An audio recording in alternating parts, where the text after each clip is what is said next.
لیکن ہم اور آپ کتنے بدنصیب ہے کہ رمضان کے مہینہ میں ہم جان بوجھ کے روزہ کو توڑتے ہیں. اللہ کے رسول صلی اللہ علیہ وسلم عن عائشہ رضی اللہ عنہ قالت قال رسول اللہ صلی اللہ علیہ وسلم من مات علی صیام صام علی ولیہ رواه البخاری. میں عائشہ رضی اللہ تعالی عنہ کہتی ہیں کہ کسی آدمی کا رمضان کے مہینہ میں انتقال ہو جاتا ہے وعلیہ صیام اور اس کے اوپر روزہ باقی ہے، کیا کریں گے؟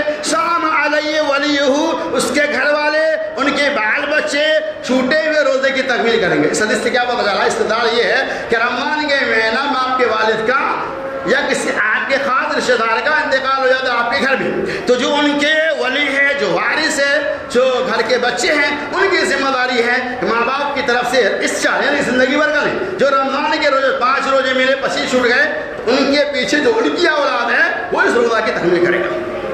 کتنی اہمیت ہے رمضان کے روزے کی، لیکن ہمیں اور آپ کو اس کا کوئی احساس نہیں. اس کا اور اندازہ دیکھنا تو آگے چلیے. حضرت طلحہ بن عبید اللہ رضی اللہ تعالی عنہ کہتے ہیں اللہ کے رسول صلی اللہ علیہ وسلم کی خدمت اقدس میں 2 شخص حاضر ہوتے ہیں اور ان دونوں آدمیوں نے ایمان قبول کیا، اسلام قبول کیا. اسلام قبول کرنے کے بعد وہاں سے آگے حضرت طلحہ بن عبید اللہ رضی اللہ تعالیٰ عنہ کہتے ہیں ان دونوں صحابی میں سے، دونوں صحابی تھے، ایک بہت ہی زیادہ عبادت گزار تھا اور دوسرا جو تھا وہ تھوڑا کم تھا، ایسا نہیں کہ عبادت گزار نہیں تھا، ان کے مقابلہ میں کم تھا. اور میں نے یہ دیکھا ان دونوں میں سے ایک جو بہت ہی زیادہ عبادت گزار تھا، نمازوں کی پابندیاں کرنے والا تھا، صوم و صلاۃ کا بہت زیادہ عبادت گزار تھا، اس کی موت شہادت کی موت ہوتی ہے. اور دوسرا آدمی جو ان کے مقابلے کم عبادت گزار تھا، جن کی موت شہادت کی موت نہیں ہوئی بلکہ عام موت ہوئی جیسا ہوتی ہے موت. میں نے خواب میں یہ دیکھا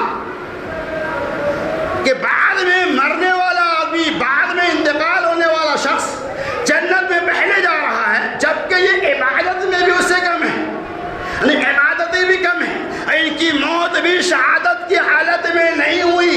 پہلے والے جس کی موت ہوئی ہے وہ عبادت میں بھی زیادہ تھا اور شہادت کی موت ہوئی. شہادت کی موت کے بارے میں آپ کو معلوم ہے، انورٹڈ کامہ سمجھیے، صحابہ کرام کی تمنائیں ہوتی تھی کہ میری موت شہادت کی حالت میں ہو، میری موت روزے کی حالت میں ہو، تاکہ یہ فرشتے اللہ کے سامنے جب میری روح لے کر جائے تو اللہ پوچھے گا اے فرشتہ میرے بندوں کی روح کو تو نے کس حالت میں کھینچا؟ فرشتہ کہ اللہ میں نے تیرے بندوں کی روح کو حالت روزہ میں کھینچا. اللہ تبارک و تعالیٰ مسکرا دیا. یہ تمنا صاحب کا تمہیں بتا رہا تھا. حضرت طلحہ بن عبید اللہ رضی اللہ تعالیٰ میں نے خواب میں دیکھا کہ بعد میں مرنے والا آدمی پہلے جنت میں، صبح ہوئی مجھے تعجب ہوا. میں نے اس کا تذکرہ اپنے ساتھیوں کے بیچ کیا، ساتھیوں کو بھی تعجب ہوا. کہا چلو دربار عالی میں فیصلہ وہی ہونے والا ہے. محمد رسول اللہ صلی اللہ علیہ وسلم کی خدمت اقدس میں وہ صحابی آتے ہیں اور کہتے یا رسول اللہ صلی اللہ علیہ وسلم آج کی شب میں نے خواب میں اس طرح دیکھا. اپنا تفصیلی واقعہ بیان کرتا ہے. اس کے بعد اللہ کے رسول نے پوچھا کیا؟ بعد میں مرنے والا آدمی اس کے 1 سال کے بعد انتقال کیا؟ کہا کیا بعد میں مرنے والے آدمی کو رمضان کا روزہ ملا؟ اس صحابی نے کہا ہاں یا رسول اللہ صلی اللہ علیہ وسلم. کیا اسے رمضان کے روزے کا اہتمام کیا؟ 1 سال جو اسے ملا اس کے اندر نمازوں کی پابندیاں کی. اس نے کہا اللہ کے رسول صلی اللہ علیہ وسلم اس صحابی کی جنت میں زمین و آسمان کے درمیان فیصلہ ہوگا. مطلب یہ جس صحابی کی پہلے انتقال ہوئی، جس کی شہادت کی موت ہوئی تھی، اس صحابی اور بعد میں مرنے والے صحابی دونوں کے کمپرمائز ہو رہا. اللہ کے فرماتے ہیں کہ زمین آسمان جنت کے اندر ویسے ہی فاصلہ ہوگا جیسے زمین اور آسمان کے درمیان فیصلہ ہے. اللہ اکبر. پھر اللہ کے رسول صلی اللہ علیہ وسلم کہ صرف اس لیے کس بندے کو رمضان کا روزہ ملا، 1 مہینہ کا روزہ رکھ کر اپنے رب کو نماز صوم و صلاۃ کے ذریعے خوش کر لیا، رمضان کے روزہ رکھنے کی وجہ سے اس صحابی کا مقام مرتبہ بلند ہو گیا. اتنا بڑا مقام ہے روزے کا. لیکن ہم لوگ، ہمارے یہاں کیا اس کی کوئی اہمیت. اس حدیث سے کیا پتہ چلا؟ روزہ کی بڑی اہمیت ہے. ہمیں وہ انسان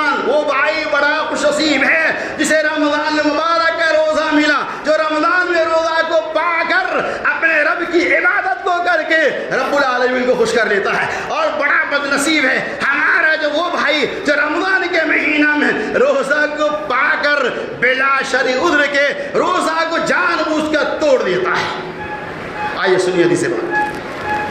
عن ابي هريره رضي الله عنه قال قال رسول الله صلى الله عليه وسلم من افطر يوما من رمضان من غير عذر ولا مرض لم يقض صيام دهر وان صامه. رواه البخاری. حضرت ابو ہریرہ رضی اللہ تعالی عنہ کہتے ہیں رسول اللہ صلی اللہ علیہ وسلم نے ارشاد میں جس آدمی نے رمضان کے ایک روزہ کو بلا کسی عذر کی بلا کسی شرعی عذر کے بلا کسی مجبوری کے ایک روزہ بھی توڑ دیا. حل کی بات محمد رسول اللہ صلی اللہ علیہ وسلم نے ارشاد میں لم یقض صیام الدہر اگر وہ بندہ پوری زندگی بھی روزہ رکھے گا تو ایک روزے کا بدل نہیں ہو سکتا. اب دیکھیے حدیث سے غور کیجیے. پیارے رسول صلی اللہ علیہ وسلم ایک روزہ اگر بندہ جان بوجھ کر توڑ دے گا بلا عذر ولا شرع بغیر کسی عذر کے اس روزے کا بدل نہیں ہو سکتا. اب اندازہ لگائیے کہ روزے کی کتنی اہمیت ہے. لیکن آج ہمارے بیچ بے شمار روزہ توڑ خدا کا چور ایسا ملے گا جو رمضان کے مہینہ میں جیسے ہی چاند نکلتا ہے ان کے چہرے پہ غمودگی طاری ہو جاتی ہے. جیسے ہی چاند نکلتا ہے وہ سوچتا ہے کہ اب ہمیں چھپ چھپ کے کھانا پڑے گا. وہ یہ سوچنے لگتا ہے اب ہمیں ہوٹلوں کے اندر پردے کے آڑ میں ایک مہینہ زندگی گزارنا ہوگا. میرے بھائیوں میرے بزرگوں دوستوں سن لو رب ذوالجلال کی قسم یہ دنیا کا پردہ جس سے تم لوگوں کو اوجھل کر سکتے ہو لیکن رب العالمین کے پردے سے کیا اوجھل ہو سکتا ہے؟ اللہ تبارک و تعالیٰ کے سامنے کیا دکھاؤ گے؟ رب العالمین پوچھے گا میں نے تمہیں جوان اس لیے بنایا تھا کیا جوانی اس لیے دی تھی؟